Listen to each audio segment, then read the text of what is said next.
Hii ni Arusha One Radio, mimi ni Awadh Rashidi. Rais Vladimir Putin wa Urusi amesema atalazimika kujibu shambulio kubwa la ndege zisizo na rubani za Ukraine dhidi ya vituo vya anga vya Urusi. Rais wa Marekani Donald Trump ameonya. Akizungumza baada ya kupigiwa simu na rais wa Urusi Vladimir Putin, amesema Rais Putin alisema na kwa nguvu sana kwamba atalazimika kujibu mashambulizi ya hivi majuzi kwenye viwanja vya ndege. Maafisa wa Urusi walikataa kuthibitisha hilo, lakini Moscow ilikuwa imesema hapo awali kuwa chaguzi za kijeshi ziko mezani kwa mujibu wake. Trump alionya katika chapisho lake la mtandao wa kijamii kwamba simu hiyo iliyochukua zaidi ya saa moja haitaleta amani ya haraka kati ya Urusi na Ukraine. Shirika la habari linalomilikiwa na serikali ya Urusi RIA Novosti lilisema Putin alimwambia Trump kwamba Ukraine imejaribu kuvuruga mazungumzo na kwamba serikali ya Kiev kimsingi imegeuka kuwa shirika la kigaidi. Mazungumzo kati ya viongozi hao wawili yanakuwa ya kwanza tangu Ukraine ilipofanya mashambulizi ya kushtukiza kwa kutumia ndege zisizo na rubani kushambulia vituo vya anga vya Urusi mnamo tarehe 1 mwezi Juni, yakilenga kile ilichosema kuwa ni washambuliaji wa masafa marefu wenye uwezo wa nyuklia. Trump alimwambia Putin katika mazungumzo ya simu kwamba Marekani haikuonywa mapema kuhusu shambulio hilo, msaidizi wa rais wa Urusi Yuri Ushakov akisema wito wa Trump na Putin ulikuwa wa kwanza tangu shambulio kubwa la Ukraine dhidi ya ndege za kubeba makombora ndani ya Urusi kufanyika. Na wakati hayo akijiri, rais wa Marekani Donald Trump amepiga marufuku raia wa nchi 10 kuingia Marekani, akitaja sababu za kiusalama kama chanzo cha kuchukua maamuzi hayo. Nchi ambazo raia wake wamepigwa marufuku kuingia Marekani ni pamoja na Afghanistan, Myanmar,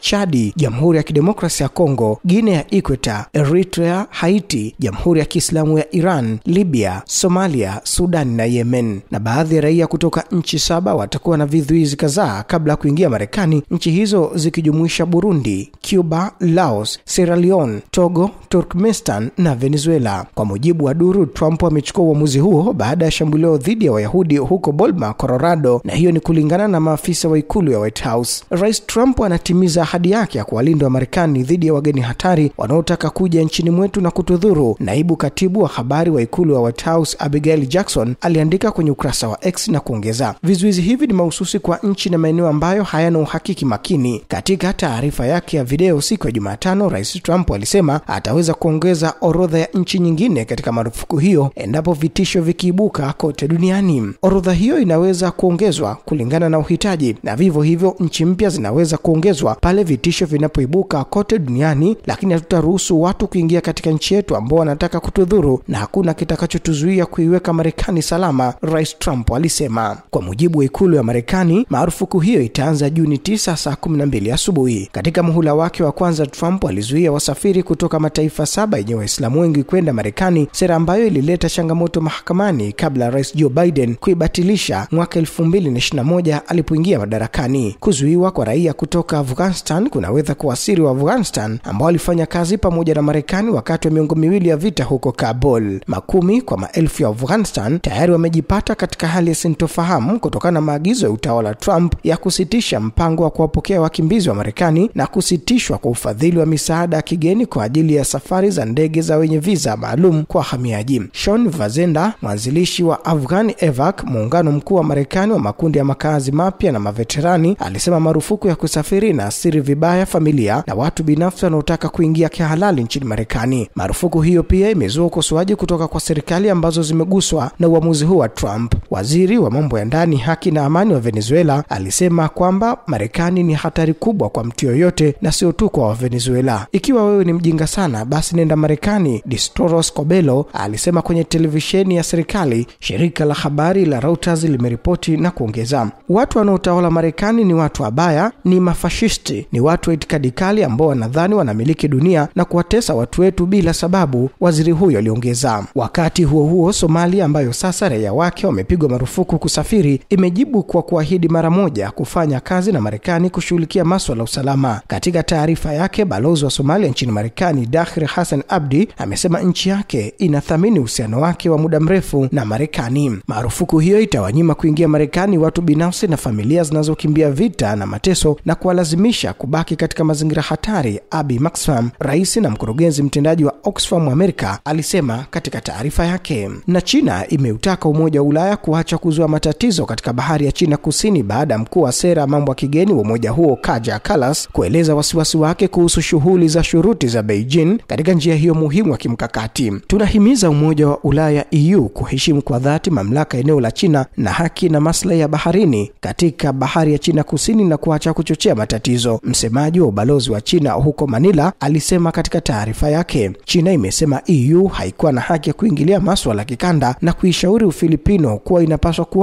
kuwaza juu ya kutegemea nguvu za nje kutatua mizozo kuhusu uhuru wa bahari ya kusini ya China. Onyo hilo kutoka kwa ubalozi wa China linafuatia mkutano kati ya Kallas na waziri wa mambo ya kigeni wa Ufilipino Enrique Manalo huko Manila mapema wiki hii, ambapo alitangaza mazungumzo mapya ya usalama na ulinzi kati ya EU na Ufilipino ili kukabiliana na vitisho kama vile kuingiliwa na nchi za kigeni, mashambulizi ya mtandao na kampeni za upotoshaji. Pande hizo mbili pia zimeelezea wasiwasi wake kuhusu hatua zisizo halali za kulazimisha na za fujo sawa na udanganyifu za China dhidi ya meli na ndege za Ufilipino zinazofanya shughuli halali za baharini katika bahari ya China Kusini. Alipoulizwa na waandishi wa habari kuhusu mistari mekundu ya Umoja wa Ulaya kuelekea Uchina katika bahari ya China Kusini, Kallas alisema kuwa Umoja wa Ulaya umejitolea kudumisha amani na utaratibu unaozingatia sheria. Tunakataa mabadiliko yoyote upande mmoja kwa hali ilivyo, ikiwa ni pamoja na matumizi ya kulazimishana, Kallas alisema. Nusu ya nchi kadhaa pamoja na Ufilipino zinadai sehemu tofauti za bahari ya Uchina Kusini, lakini Beijing inadai mamlaka juu ya karibu yote.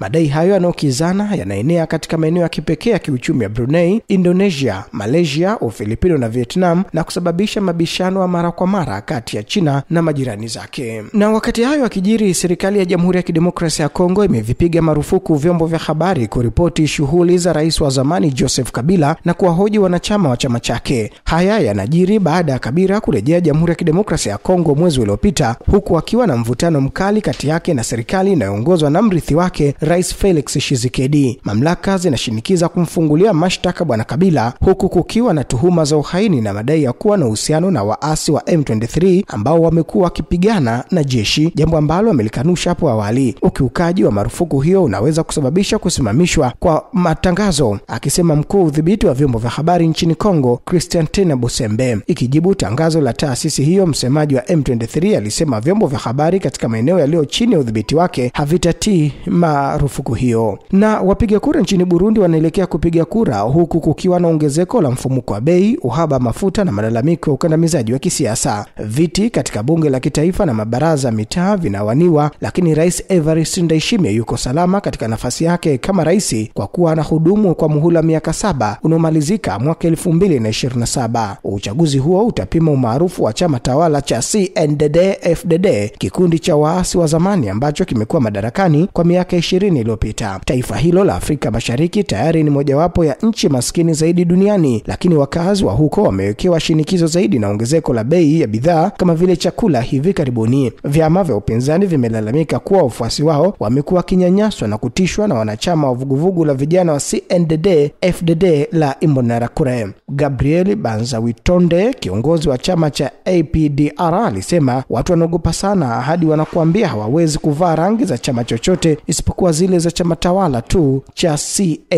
CNDD-FDD. Na kiongozi wa Korea Kaskazini Kim Jong-un ameapa kuendelea kuiunga mkono Urusi katika maeneo yote, ikiwa ni pamoja na katika vita vyake dhidi ya Ukraine. Vyombo vya habari vya serikali mjini Pyongyang vimesema mapema kwamba Kim Jong-un alisema hayo alipokutana na afisa wa ngazi ya juu wa usalama wa Urusi Sergei Shoigu huko Pyongyang. Tunaunga mkono bila masharti msimamo wa Urusi na sera zake za kigeni katika masuala yote muhimu ya kisiasa na kimataifa likiwemo la Ukraine, Kim alisema. Urusi na Korea Kaskazini zimetia saini makubaliano mapana ya kijeshi mwaka jana, ikiwa ni pamoja na kifungu cha ulinzi wa pande zote wakati wa ziara nadra rais wa Urusi Vladimir Putin nchini Korea ya Kaskazini. Mwisho wa rubaa za kimataifa kutoka Arusha One Radio, mimi ni Awadh Rashidi.